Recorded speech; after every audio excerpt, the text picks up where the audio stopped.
So in the recent 2 or 3 weeks, there was probably 2 or 3 people who said to me they really admired my daughter's communication abilities and they wanted to know how I practice languages with her.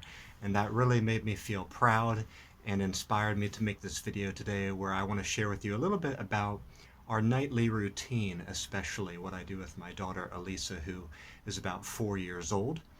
If you don't know about me and my backstory, my name's Matthew Boyle.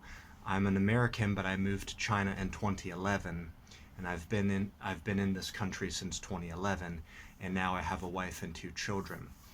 And my daughter Elisa is about 4 years old and recently started kindergarten.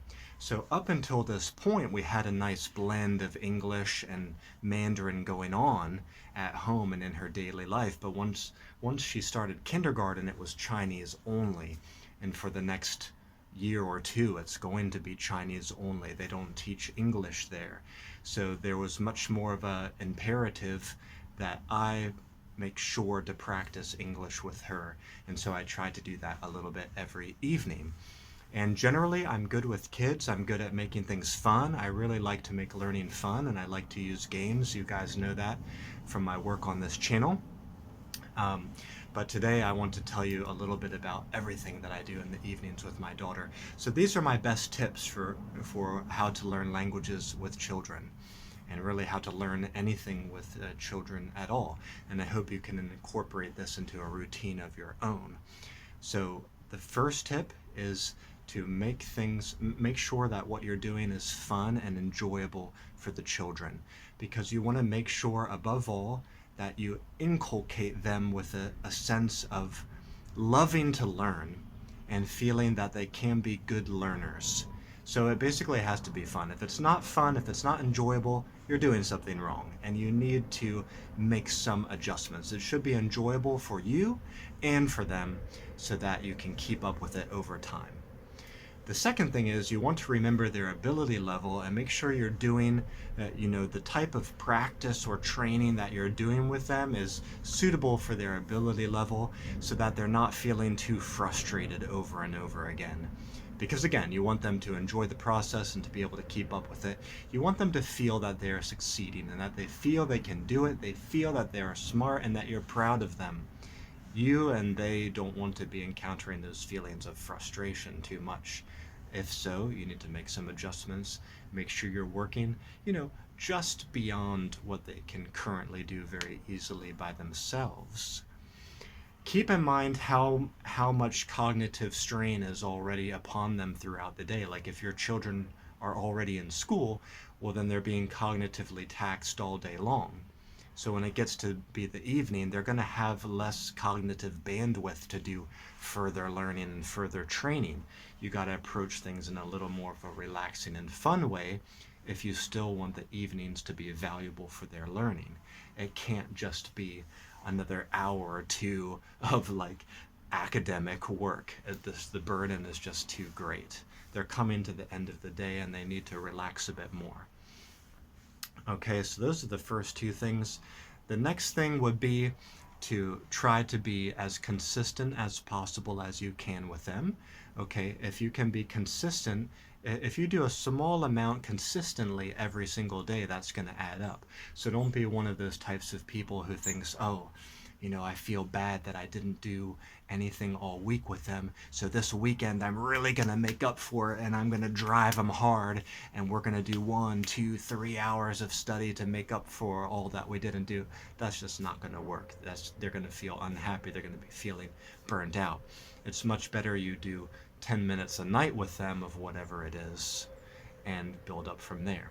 Which leads me to the next point. Point number 4 is to slowly build up the difficulty level or, increase the time of what you're doing. So once you establish that baseline evening routine and it's going well for a few weeks, well then you can try to up the difficulty level slightly or add one more step sort of into the process. And then the last thing I would mention would be to have some sorts of rewards to reinforce that positive cycle, that positive loop. So definitely according to their age, give them the right types of rewards. It could be a small candy, it could be stickers. As they get a bit older, it might be, a small toy or something like that. But especially younger kids, but I think even adults, we need a feeling of reward to keep us going. And how often that reward comes and exactly what it is going to depend on their age and the difficulty level of the content that they're absorbing or succeeding with. But make sure that the rewards come regularly as well. And I think you can also keep track of their progress visually. So if they're succeeding with the routines, you might want to put a star or a sticker on a calendar and maybe circle the day when that reward comes, and so that they can visualize and understand that they really are making progress with you.